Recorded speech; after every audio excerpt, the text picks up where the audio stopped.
నిజామాబాద్ లో కాల్పుల కలకలం నెలకొంది. మనం చూస్తున్నాం చాదర్ఘట్ విక్టోరియా గ్రౌండ్ దగ్గర కాల్పులు జరిగిన ప్రదేశానికి సంబంధించిన విజువల్స్ చూడొచ్చు. సౌత్ ఈస్ట్ డీసీపీ చైతన్యపై సెల్ ఫోన్ దొంగలు దాడికి ప్రయత్నించారు. And city police commissioner Sajjanar గారు మనతో ఫోన్ లైన్ లో రెడీగా ఉన్నారు. మనం మాట్లాడదాం, అందుబాటులో ఉన్నారు. నమస్తే సార్. నమస్తే సార్, ఈ చాదర్ఘట్ ఇష్యూ అసలు ఏంటి సార్?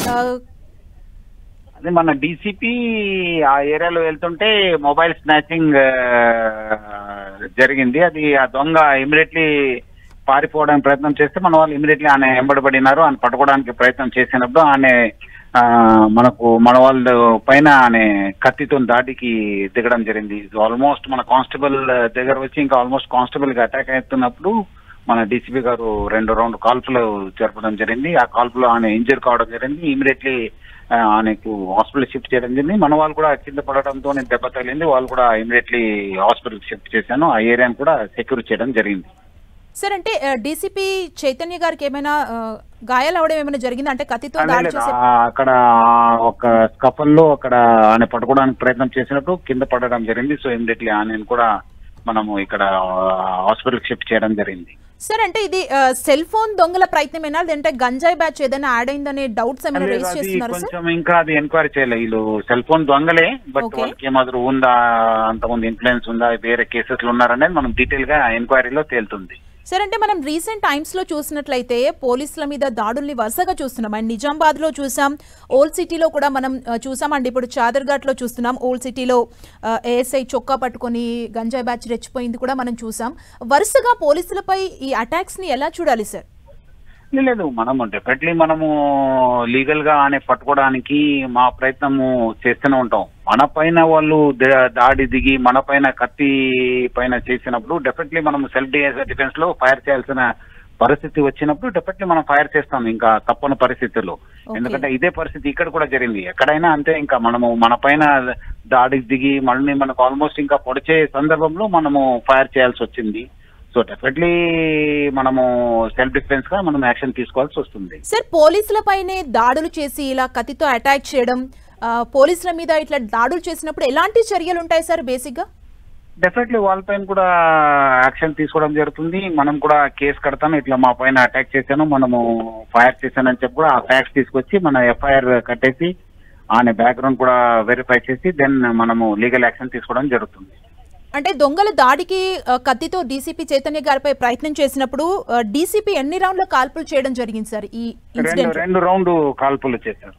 ఓకే, అంటే ఇప్పుడు మనం చూసినట్లయితే సెల్ ఫోన్ చోరీలు కావచ్చు, చైన్ స్నాచర్స్ రోజు రోజుకు పెరుగుతున్నారు. అంటే పోలీసులు చాలా చర్యలు చేపడుతున్నా కానీ ఇలాంటి కేసెస్ రిపీట్ అవుతూనే ఉన్నాయి సార్. అంటే దీనికి సంబంధించి ఎలా ఉంది సార్? అసలు ఓవరాల్ గా ఎలాంటి యాక్షన్ తీసుకుంటున్నారు? డెఫినెట్లీ మీరు అంత ముందు పరిస్థితి చూస్తే డెఫినెట్లీ చాలా చోట్ల కూడా క్రైమ్ కంట్రోల్ కావడం జరిగింది. బట్ డెఫినెట్లీ అక్కడక్కడ ఇలాంటి సంఘటన చేసినప్పుడు డెఫినెట్లీ మనము యాక్షన్ తీసుకోవాల్సి వస్తుంది. పరిస్థితి వచ్చినప్పుడు కూడా కాల్పులు జరపాల్సి వస్తుంది. సో దాని భాగంగానే ఈ రోజు కూడా దొంగను పట్టుకోవడానికి ప్రయత్నం చేసినప్పుడు ఈ కాల్పులు జరపాల్సి వచ్చింది.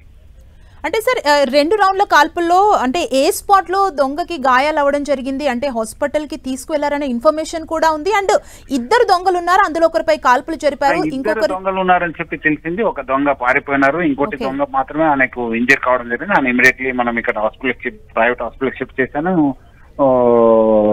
ఆయన పరిస్థితి కూడా బాగానే ఉంది. సో మనము చూడాల్సింది ఇంకా.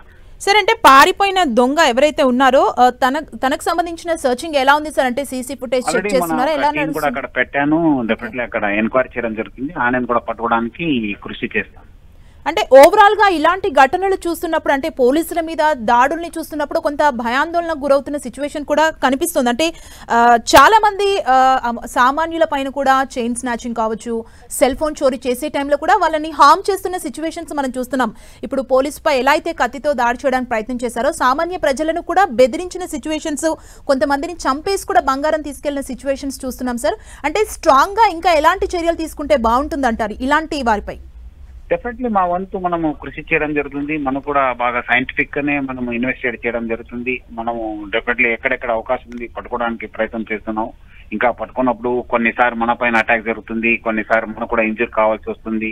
సో డెఫినెట్లీ మనం ఫైర్ చేయాల్సి వస్తుంది. డెఫినెట్లీ మనము చర్య తీసుకోవాల్సి వస్తుంది. సో దాని భాగంగానే ఈ రోజు కూడా మనం దొంగని పట్టుకోవడానికి పోయినప్పుడే మనము ఫైర్ జరిగింది. సో అంతా ప్రజలు కూడా చెందాల్సిన అవసరం లేదు. డెఫినెట్లీ పోలీస్ ఎప్పుడు కూడా వాళ్ళ వెంట ఉంటుంది. ఏ పరిస్థితులు కూడా మనము వాళ్ళని సేఫ్ గార్డ్ చేయడానికి మా కృషి చేస్తాము. ఎవరు కూడా భయం చెందాల్సిన అవసరం లేదు. థ్యాంక్ యూ సజ్జనర్ గారు, 10 టీవీతో జాయిన్ అయినందుకు థ్యాంక్ యూ సో మచ్. మనం చూసాం హైదరాబాద్ సిపి సజ్జనర్ గారి మాటల్లో విన్నాం. దొంగ వెపన్తో దాడి చేసేందుకు ప్రయత్నం చేసిన టైంలో 2 రౌండ్ల కాల్పులు దొంగపై డీసీపీ జరిపినట్టు తెలుస్తున్నారు. దొంగను ఇమీడియట్ గా హాస్పిటల్ కి తరలించారు. మొత్తం 2ని పట్టుకునే ప్రయత్నంలో ఒకరు పారిపోయారు. పారిపోయిన ఆయనకు సంబంధించి కూడా సీసీ ఫుటేజ్ అన్ని చెక్ చేస్తున్నారు. ఇలాంటి కేసెస్ పెరగకుండా పోలీస్ అధికారులు చర్యలు చేపడుతున్నారు. అంటే సామాన్య ప్రజలు ఎలాంటి భయాందోళన చెందాల్సిన అవసరం లేదంటూ కూడా ఒక భరోసా ఇచ్చే ప్రయత్నం చేశారు సిపి సజ్జనర్.